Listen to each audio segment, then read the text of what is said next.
SC ST लघु सीमांत और महिला कृषक है उनको 75% मिलेगा, यानी उनको 5% ज्यादा मिलेगा। नमस्कार किसान साथियों, स्वागत है आप सभी का आपके अपने यूट्यूब चैनल एग्री फैमिली पर। साथियों, आज अपन बात करेंगे फव्वारा सिंचाई सब्सिडी योजना के बारे में।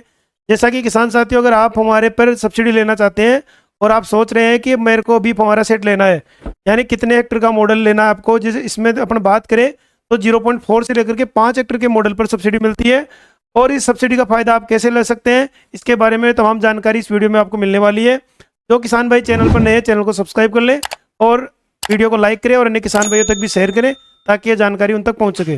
देखिए, अपन बात करेंगे फव्वारा सेट पे कितनी सब्सिडी मिलती है, कहाँ पर आवेदन करें, कौन से दस्तावेज लगाए और कोटेशन बिल कैसे बनवाए, क्योंकि कई किसान भाइयों की समस्या रहती है कि भाई कोटेशन बिल कैसे बनता है।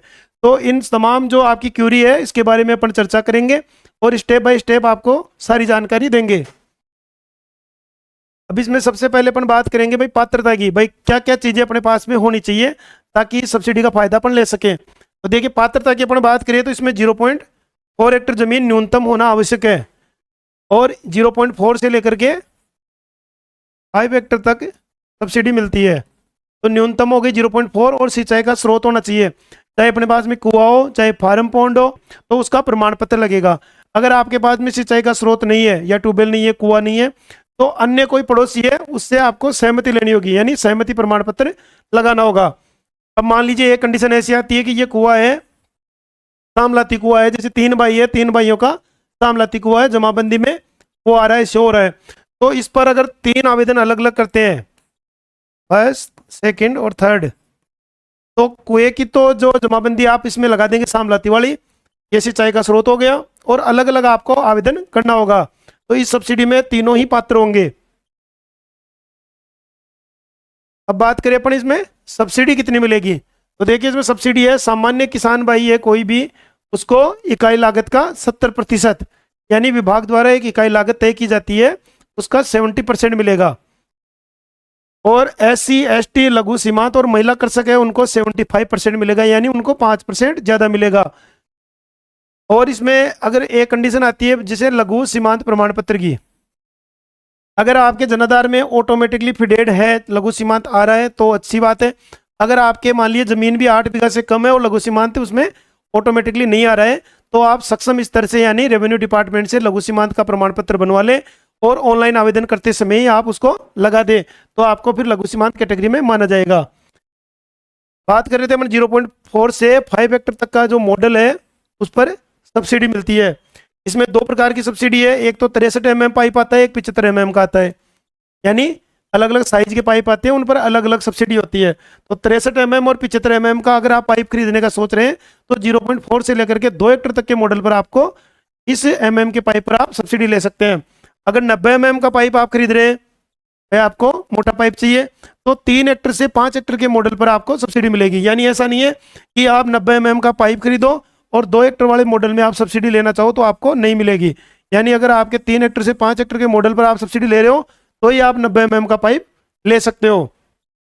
अब इसमें मॉडल में हम आपको बता दूं भाई कितने कितने पाइप और कितने नोजल की आवश्यकता पड़ेगी। तो इसमें देखिए 0.4 हेक्टर का जो मॉडल है उसमें 18 पाइप और 3 नोजल, और 1 हेक्टर का मॉडल है उसमें 30 पाइप 5 नोजल, और 2 हेक्टर का मॉडल है उसमें 41 पाइप 9 नोजल, और 3 हेक्टर में 41 पाइप 11 नोजल है, और 4 हेक्टर में 52 पाइप और 14 नोजल है, और 5 हेक्टर का मॉडल है उसमें अधिकतम 58 पाइप है और 16 नोजल है। तो इस प्रकार ये जो टेबल है आप देख लीजिए, इसमें जो मॉडल इधर दिखा गए, इधर पाइपों की संख्या है, उधर नोजल सेट की संख्या है। तो जितने हेक्टर का मॉडल पर आप आवेदन करते हैं उस हिसाब से आपको ये आइटम खरीदने पड़ेंगे। यह आइटम खरीदने के बाद में जो प्रक्रिया होगी उसमें मैं बता दूं, पहले आवेदन की बात आएगी। इसमें भाई अपन इनको खरीद तो लेंगे, ये अपन ने सेलेक्ट कर लिया भाई मेरे को इतने मॉडल पर सब्सिडी लेनी है, यानी 0.4 से लेकर के 5 हेक्टर में। अब इसके लिए बात आती है आवेदन की, यानी आवेदन एप्लीकेशन अपन को करना है राज किसान साथी पोर्टल या नजदीकी मित्र केंद्र के माध्यम से अपन को आवेदन करना है। अपन स्वयं के स्तर से अपने मोबाइल से भी आवेदन कर सकते हैं, लेकिन इस समय अपन देखते हैं कि एरर आता है कई बार। और इस समय अपन पोर्टल की बात करें तो पोर्टल अभी बंद है, जैसे ही पोर्टल चालू होगा आपको बता दिया जाएगा, वैसे ही आप आवेदन कर दे। तो उससे पहले आप ये डॉक्यूमेंट तैयार कर ले, इसलिए एक तो जनाधार कार्ड अपडेट करवा ले पहले ही, यानी अगर उसमें ओटीपी आपका नहीं जा रहा है, मोबाइल नंबर अपडेट नहीं है, तो आप अपडेट करवा ले और अकाउंट डिटेल भी अपडेट करवा ले, क्योंकि जो अकाउंट डिटेल आपकी लगेगी उसी में सब्सिडी आएगी डीबीटी के माध्यम से। अगर मान लीजिए अकाउंट जुड़ा हुआ सही नहीं है तो बाद में फिर सब्सिडी देरी से आती है और कई बार अटक भी जाती है, इसलिए अपडेट करवा ले। जमाबंदी नवीनतम 6 महीने से अधिक पुरानी जमाबंदी नहीं हो, यानी नवीनतम जमाबंदी अपन को लगानी है। और कोटेशन यानी कच्चा बिल आता है जितने हेक्टर के मॉडल का आपको सब्सिडी लेनी है, यानी 0.4 से लेकर के 5 हेक्टर तक, तो उसका कोटेशन यानी कच्चा बिल बनवा ले उस फर्म से जो विभाग से जुड़ी हुई हो, अधिकृत हो, उससे बना करके फिर आपको ऑनलाइन आवेदन करना है। सिंचाई स्रोत प्रमाण पत्र, यानी इसमें एक कंडीशन थी कि भाई अगर आपके पास में खुद का सिंचाई स्रोत है तो आप सिंचाई का प्रमाण पत्र लगा देंगे खुद का। अगर आपके पास में सिंचाई का स्रोत नहीं है तो सहमति प्रमाण पत्र आपका लगेगा। तो सहमति प्रमाण पत्र उस कंडीशन में लगाना है जिस कंडीशन में आपके पास में सिंचाई का स्रोत नहीं हो। आपने आवेदन कर दिया, आवेदन करने के बाद में डॉक्यूमेंट स्क्रूटनी होती है, यानी डॉक्यूमेंट की जांच होती है।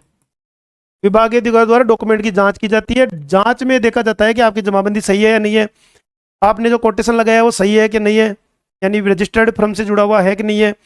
तो सारी चीज़ें देखी जाती है, इसमें सिंचाई का स्रोत भी देखा जाता है, जमाबंदी, जनाधार, सारी चीज़ें देख करके फिर बाद में डॉक्यूमेंट स्क्रूटनी करती है। और कोई कमी रहती है तो आपके पास में एक मैसेज आएगा, आपका जो मोबाइल है उस पर एक मैसेज आएगा, में 15 दिन का आपके पास में टाइम आएगा। यानी कोई डॉक्यूमेंट की कमी है तो आपके पास में एक मैसेज आएगा, जो रजिस्टर्ड नंबर है आपके जनाधार से जुड़े हुए, तो जो डॉक्यूमेंट की कमी है आपको उसकी पूर्ति करनी है और 15 दिन के भीतर करनी है। जो मैसेज आता है उससे लेकर के 15 दिन के भीतर करनी है। उस दिन में आप नहीं कर पाते हैं तो आपकी पत्रावली निरस्त हो जाती है, जिसमें कमी अपनी रहती है कि अपन समय पर मैसेज नहीं देखते हैं। कमी है अपन ने पूर्ति कर दी, डॉक्यूमेंट स्क्रूटनी हो गई, उसके बाद में निकलती है एएस यानी प्रशासनिक स्वीकृति, भाई आप खरीद सकते हो। तो जब प्रशासनिक स्वीकृति निकले उसके बाद में आपको ये जो फुहारा सेट है वो खरीदना है। इसमें जीएसटी बिल लगता है, जीएसटी बिल आपको लेना है। ये लेकर के जितना हेक्टर का मॉडल आपको बताए थे अभी, उस हिसाब से आप खरीद करके जितने हेक्टर का है उतने हेक्टर का लेकर के इसके बाद में फिर की जाती है इसकी पीवी यानी पोस्ट वेरिफिकेशन विभागीय अधिकारियों द्वारा किया जाता है। और इसमें एएस से लेकर के पीवी के बीच में 60 दिन का अपन को टाइम मिलता है, यानी 60 दिन के भीतर भीतर अपन को एएस निकलने के बाद में पोस्ट पीवी के बीच में 60 दिन के भीतर अपन को ये खरीदना होता है।